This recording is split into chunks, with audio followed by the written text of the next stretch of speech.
Hello, my name is Jenine Lori. I'm the creator and co-founder at the Secret to Life Institute.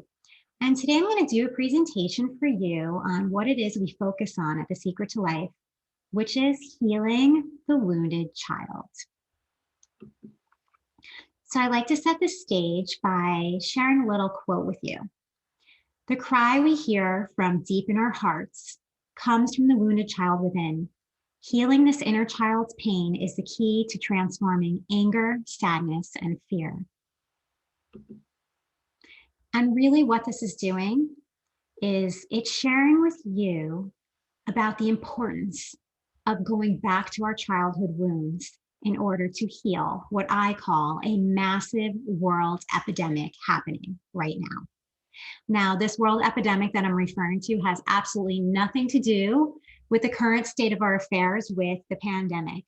This is a very different epidemic, and it happens to be due to the fact that trillions of people are working through unconscious wounds which stem from early childhood conditioning. And now this may be a mystery to most people that are walking around with these unconscious wounds, but it's not a mystery to us who work in the therapy, counseling, and healing world. We're well aware that when a client walks into our office, most of the time when they get into really talking about their challenges, it stems from something that happened early on in life, and most of the times in their childhood. We're well aware, we see it all the time, and yet we're not really doing anything about it. We're not really doing anything about the fact, and it is a fact, that the majority of people's current reality and life choices are rooted in something that happened in early childhood conditioning. Now, why is this happening? It is happening because we cannot skip steps. Now, the majority of us have experienced some level of pain or suffering in early childhood. This is a fact. We cannot escape that. Every child at some point in their life experience will experience some kind of a pain. But when a trauma occurs early on in life, without having the proper resources in that moment to process it, the emotion remains frozen in time in the subconscious mind.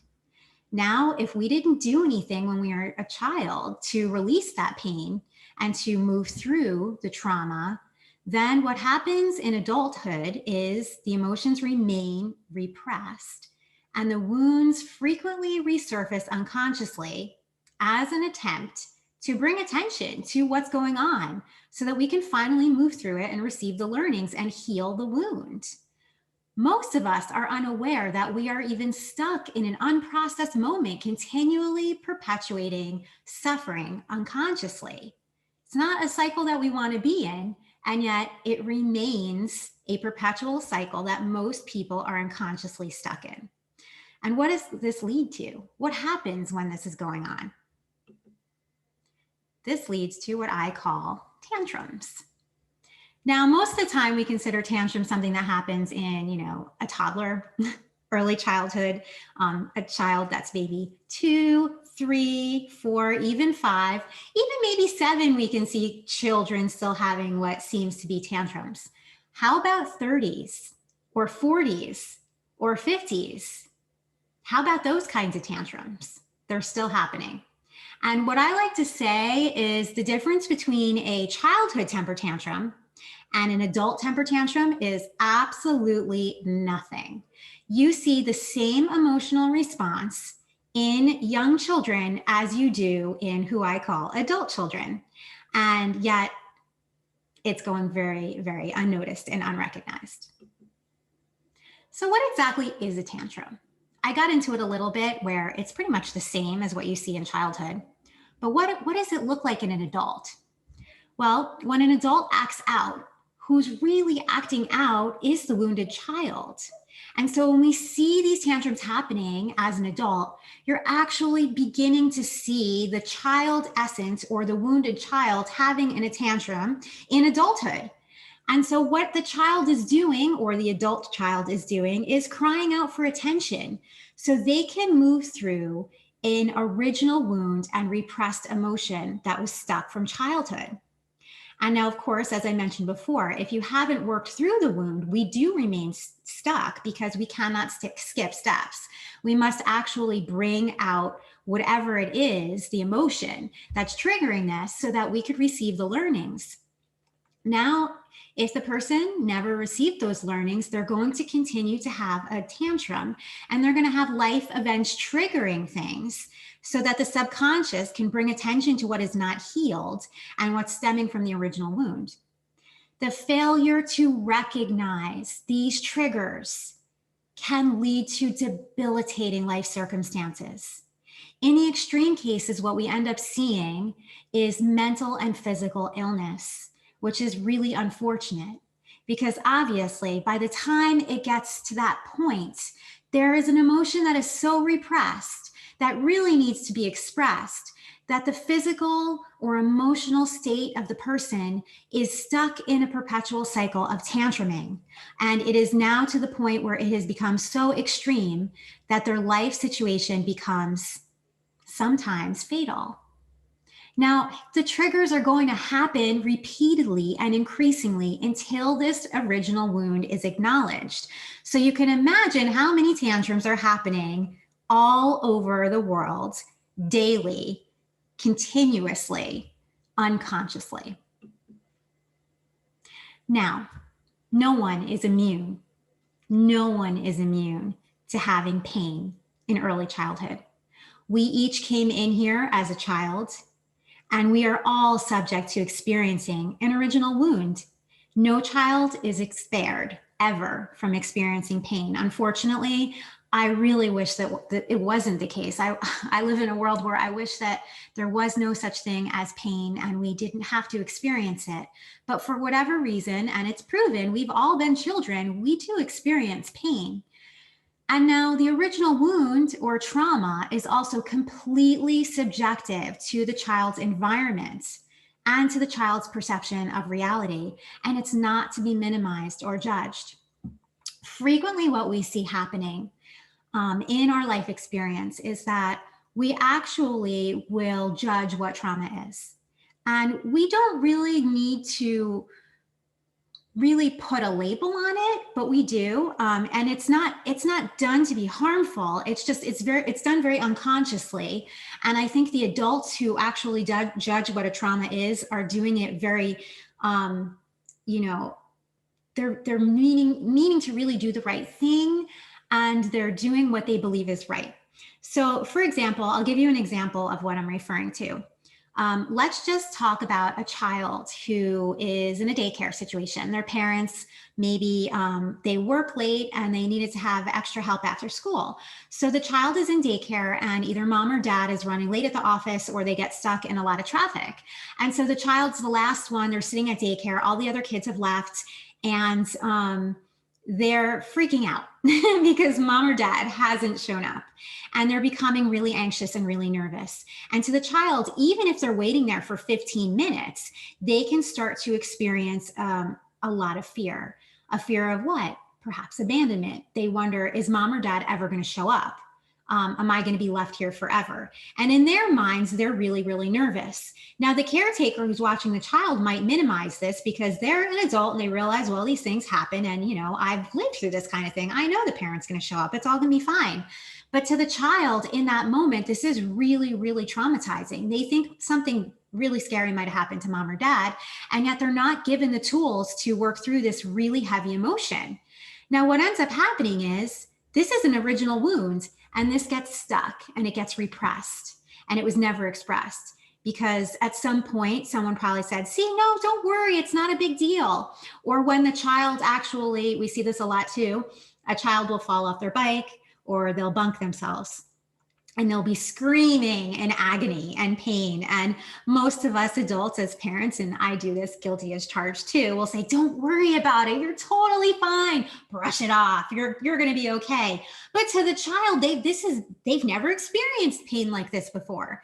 And so they're screaming and they're crying. And to them, it's the end of the world. And this to them could be experienced as trauma. It's traumatic to them.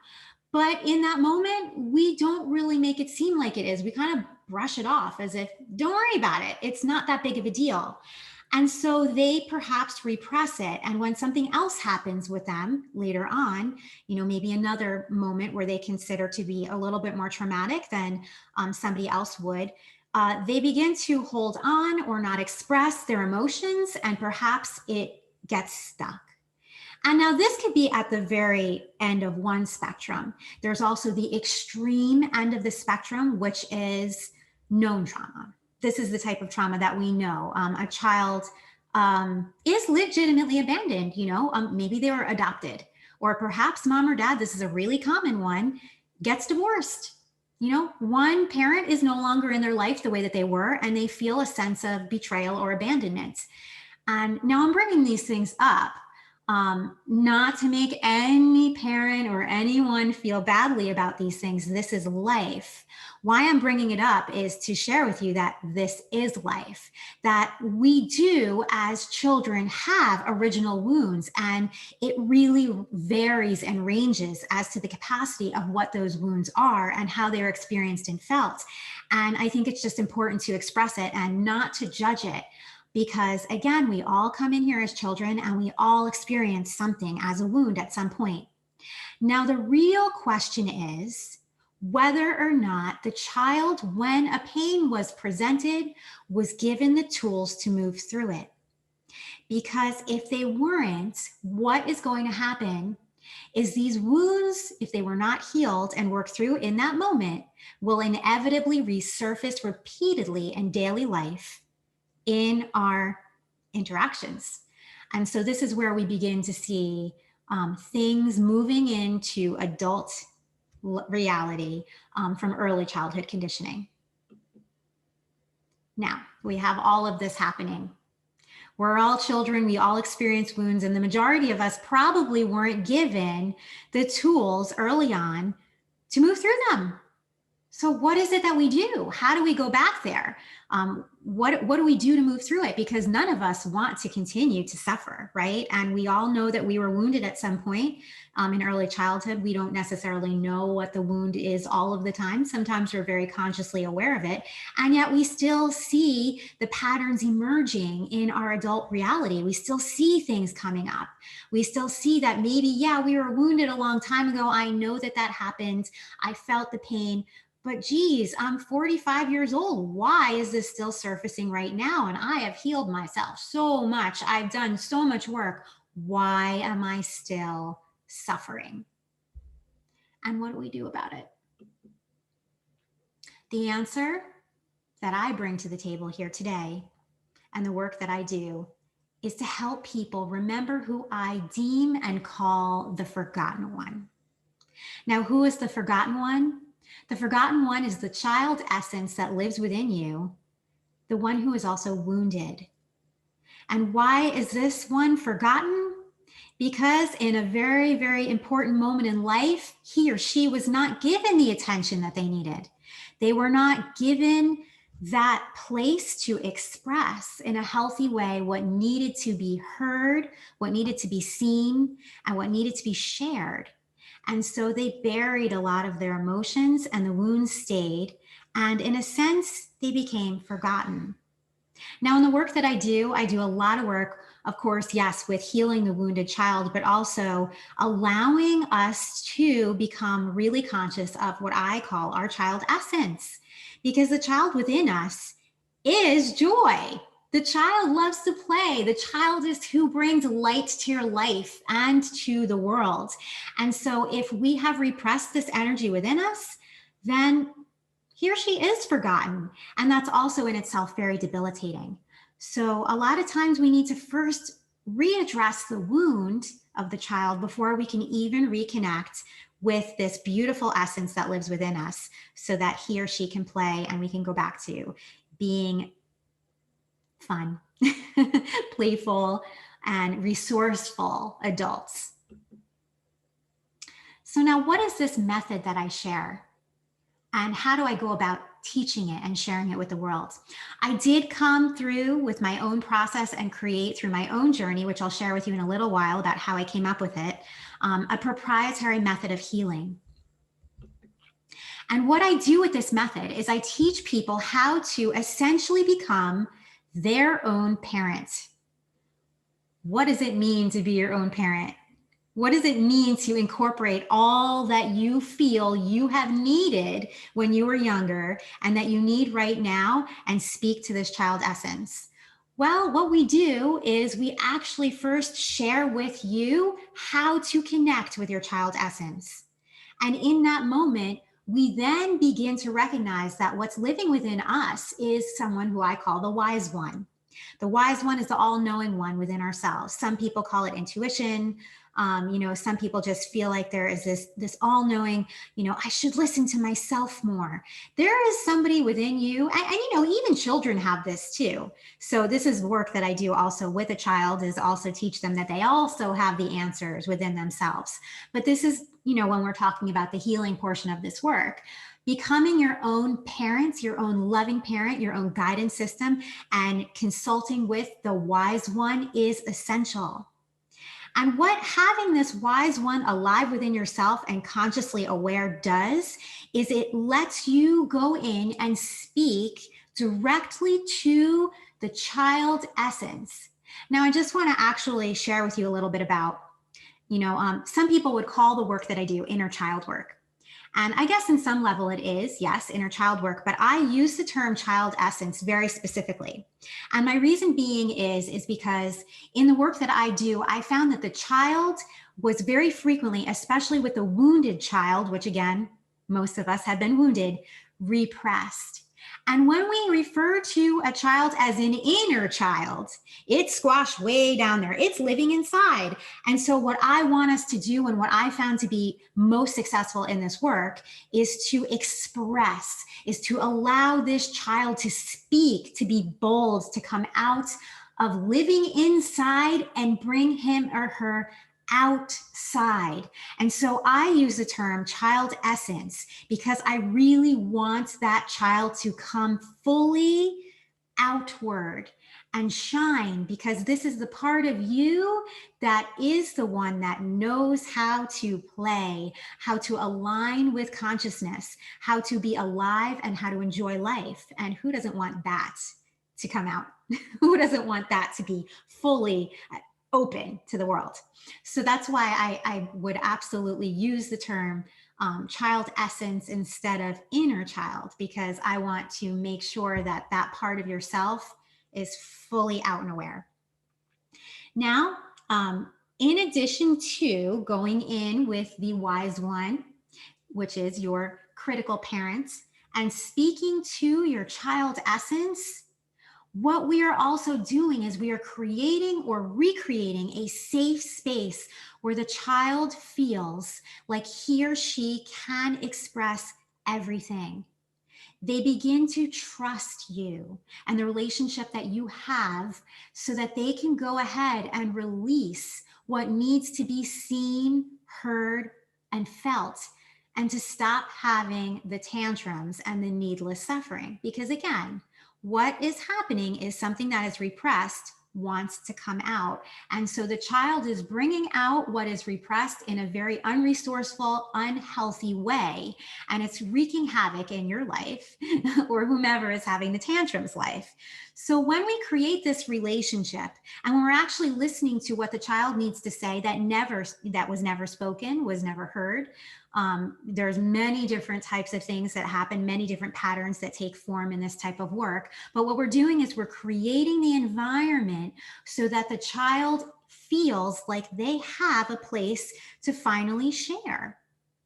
And now what this ends up doing is it takes the pressure off of both the adult and the child to need to seek self-validation through external outlets and experiences. Because if everything that they need is being seen and nurtured and heard within yourself, from that critical parent, from that wise one, the child doesn't need to have these unconscious tantrums anymore. And so when something shows up in reality, they're able to actually, or you're able to consciously recognize it and speak to that part of yourself. So what this work does is it also uses everyday circumstances. For example, we know that we have original wounds in this work. We don't go back to the wound. We don't go looking for what the wound was. We don't go looking for a trauma or, try to recreate or relive a memory, because it's actually pointless to do that. And we don't do that in this work with the child at all. All we're doing is allowing for open expression to happen and take place. How we do that, how we recognize where the original wound is actually quite simple. You look at what's happening in your life and in your reality right now. What is hurting you right now? What is triggering you right now? What are the types of situations that you feel you're stuck in right now? Are you having a situation with a relationship? Is it bringing about a lot of pain and suffering in your world? Are you feeling stuck in a job? Are you feeling like you're having an issue with somebody, a friend, somebody that you work with? Are they really triggering you? That's what we look at. And then when we look at what's happening there, we also can then feel the emotion. I mean, deeply feel the emotion. And so there's a part when we're doing this work where the adult wise one and the child are kind of synergistically in the same space. And they're kind of merging reality, where the adult is the one who is saying, let me feel into this. Let me see what is going on in my reality right now. And then they go and they ask the child, how do you feel? What is this emotion bringing up for you? What do you really need to say? And you know that you're speaking with the child. How? Because a child sounds like a child. Sometimes you'll have a situation and it'll seem like it's happening in a relationship, right? Where you're having something that's really triggering you with a partner and it's bringing up a lot of emotion and pain. And you'll go in and you'll ask the child, how are you really feeling? What's going on with you? Because it really does. The pain actually started in original wound in childhood. And sometimes the child will say, Mommy, I just needed a hug. Mommy, it really hurt me when you left me. And in that moment, that's when you could go as the critical parent and say, I'm sure that really hurt you. That must have been really painful what you experienced. But I'm here for you now. And I'm here to give you a hug. And I'm here to listen to you. And you don't have to feel like you're alone anymore. Everything that you need, I have for you right here, right now. And that's just a small example of how a critical parent or an adult would speak to, as the wise one, the child essence, which is really, really hurting and suffering in this moment. And so I give you a little bit of an example of how to speak to the wounded child. Now, what happens when we do this work? What does this do for your client when you introduce them to a tool that can give them the ability, whenever they're experiencing suffering, to figure out how to move through it? Well, what do you think that does? It empowers them. It gives them the ability to see that everything that they need already exists within themselves. They don't need to seek external validation. They don't need somebody else to tell them that you belong. Guess what? Because to the parent, yourself, you as parent, you are going to tell that part of yourself, you do belong. Guess what? I love you exactly as you are, and you belong. And I can never leave you. You also bring about forgiveness. Guess what happens when you begin to share forgiveness with that wounded child? When you begin to say, I'm so sorry that I haven't seen you. I'm so sorry that I haven't paid attention to you all of these years. Please forgive me. Please forgive me for all of that. But guess what? I'm here for you now. And you can share anything that you ever need to share with me. And there's nothing that you can't share with me. I never will judge you, and you belong. Feels good to say those things. And to the wounded child, they begin to feel safe. They begin to feel seen. They begin to feel that they belong. And then they stop seeking external validation, as mentioned before, through having tantrums. And what ends up happening is life begins to be a lot less challenging. And, I came up with, I think I found a statistic that 95% of most people's suffering is actually self-perpetuated in their minds. It's a huge percentage. What that means is 95% of most people's challenges, if they really, really were to think about it, which most of the time they are thinking about it, is created in their minds. And the other 5% is stuff that's generally out of their control. But I can handle 5%, 95% is a huge difference.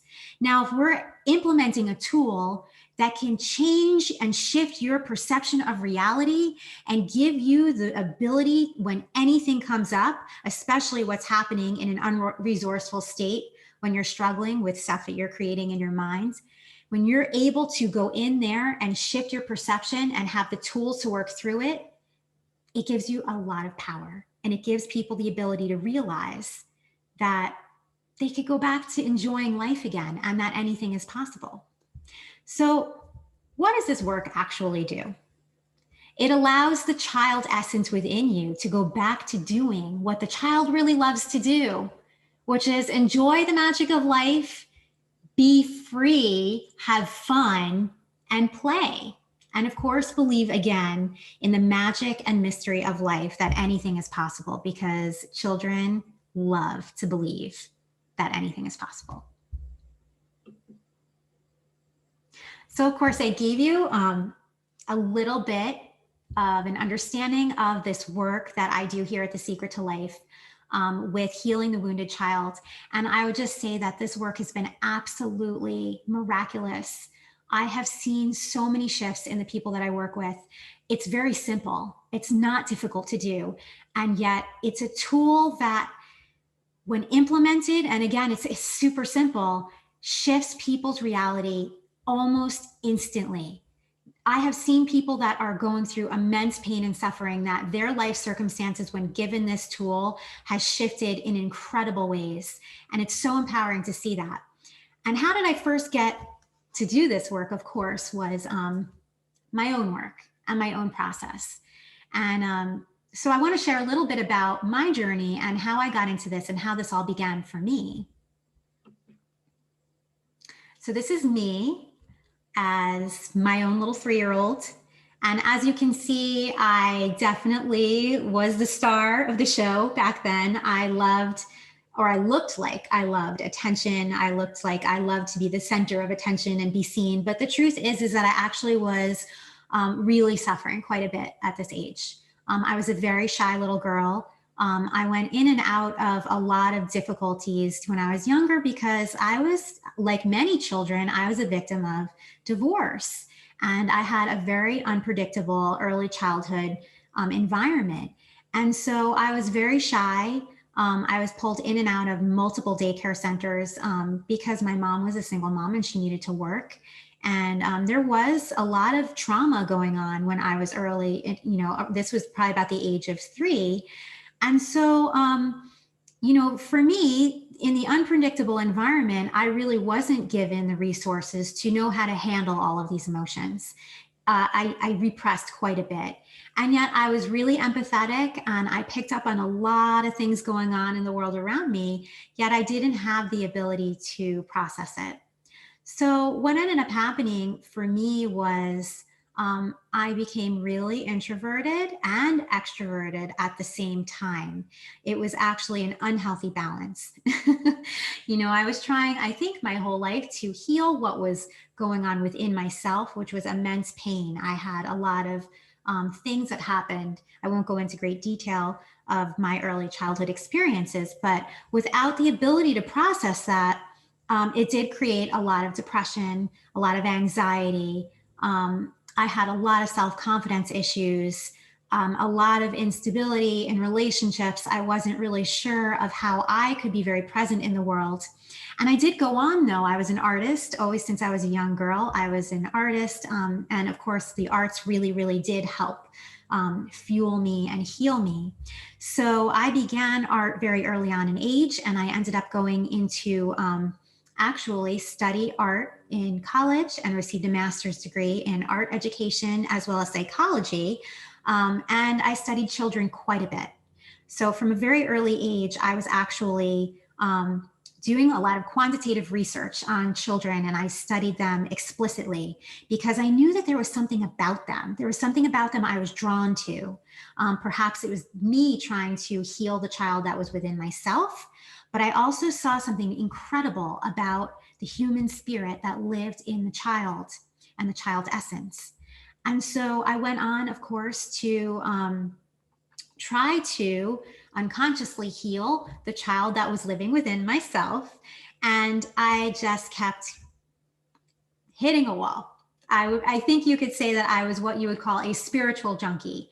I went all over the world, studied with all kinds of people, read all kinds of books.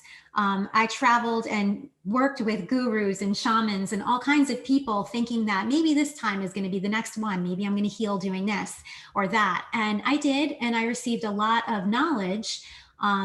It wasn't the wisdom yet, though. I would heal, I would feel better, and then suddenly I would create another situation and I would have another tantrum and I would have another life pattern show up, and I wasn't able to hold it. I wasn't able to move through it. Now, what I have found with this work is it doesn't fix you. It's not like you go through a session and you're miraculously better for life. What this does, though, is that when something comes up in life, you become aware of it, and it's a life tool.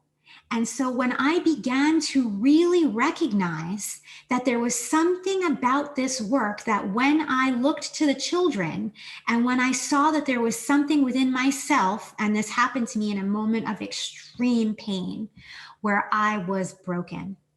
And I don't know if you've ever experienced a moment in your life where you felt like you were absolutely debilitated and you didn't know how to move on. And I had a moment where I didn't know if I was going to come out of it. And I remember in that moment, I began to almost observe myself in that moment and what I was doing.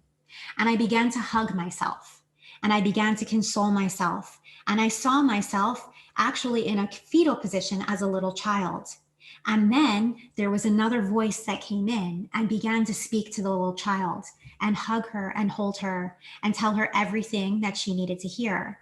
And so I became the observer in my moment. And I witnessed as I was going through this moment that I wasn't feeling like I was in so much pain anymore. I was speaking to this child and saying, I know how much you hurt. You're loved. You belong. I love you. Please forgive me. And I was saying all of these things. And I got up. I was in the fetal position, unable to really move. And slowly I was able to regain my strength. Slowly I was able to walk myself into the other room. And slowly I began to feel my strength coming up. And there was a voice that spoke to me, the little girl, that said, you're going to be okay. There's nothing that you can't get through. And I've got this. And it was the wise one. This was the presence coming in. This was the moment where I saw the power of the integration of the wise one and the critical parent within me, nursing that child and telling that child what she needed to hear in that moment, which she wasn't able to hear a long time ago. And that was the birth of this work. And then so I slowly started to implement this with people that would come to me, friends that I knew that needed help. And then suddenly I started to receive clients, and then the practice began to grow. And then it just started to shine from there. And it's amazing. It's amazing what can happen with this work. It's amazing how simplistic it is, how overlooked it is, and yet how immensely powerful and transformational something as simple as recognizing the child within you can be. And so I want to end it here with another quote. Do not speak badly of yourself, for the warrior that is inside you hears your words and is lessened by them. You are strong and you are brave. There is a nobility of spirit within you. Let it grow. This is so important, because how we speak to ourselves and ultimately our child can either make or break us in any moment. It's important for us to empower the little one within us, to let her know that she is brave, that she is strong, that she is capable of anything, and that she is unconditionally loved and accepted for all that he or she is, and that he or she belongs no matter what. So thank you very much for your time today. Again, if you're interested in a little bit more of the work that I do at the Secret to Life Institute, you can find me at thesecrettolifeinstitute.com.